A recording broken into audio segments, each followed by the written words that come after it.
Descending from the highlands through Anke Pass, I see the landscapes of my novel coming to life for the very first time.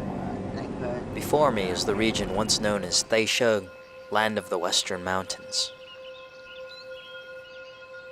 In the late 18th century, these humble villages gave rise to Vietnam's greatest revolution, as well as her most celebrated heroes. The few who visit this remote area typically come to pay tribute to the leaders of the Tay Sơn Revolution. The three brothers, Nguyen Nhạc, Nguyen Lữ, and Nguyen Huệ, the man who would later come to be known as the Emperor Quang Trung. But I've come in search of someone else, a figure far less renowned than his Tay Sơn comrades, the General Trần Quang Diệu. The brilliant protagonist of my novel, Yu, is a man of distant origins.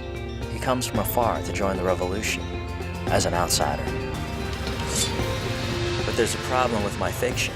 The texts I've studied all claim that the real Yu was no outsider, that he was from nowhere else but here, in rural Tay Sơn. And the region's historical authorities, this is the Quang Trung Museum, only discourage me from trying to say otherwise. Undeterred, I delve into the countryside, certain that my protagonist is as foreign to Tay Sơn as I am. Into the homes of long-dead heroes, forgotten names in textbooks that now survived only in my imagination.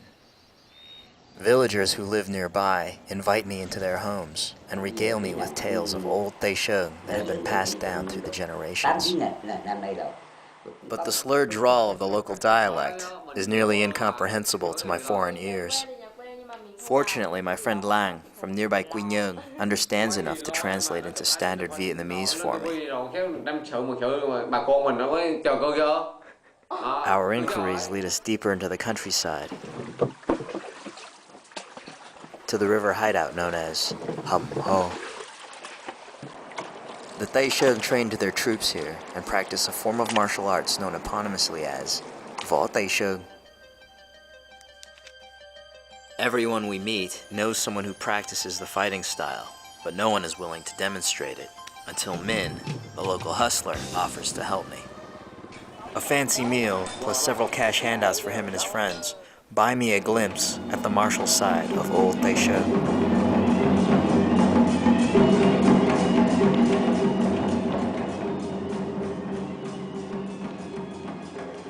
But despite seeing everything I'd set out to find, somehow I'm still not satisfied. The fields are quiet as I reflect on my experiences in this land where my story begins. It seems that the truths I had hoped to find here had been obtained only through my pocketbook, and I can't help but feel somewhat disillusioned. He's trying to get money out of me, so it's a little bit disappointing. With a tinge of guilt, I realized that Min was no hustler. He's simply poor.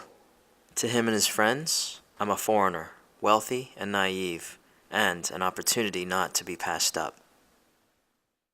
I wonder, did you, the wealthy outsider of my story, also feel the same isolation that I feel now?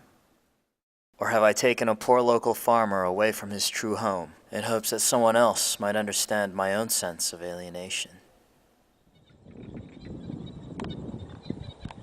As the rains begin to fall, I'm struck by how little I've learned about my character, my protagonist, Trần Quang Diệu.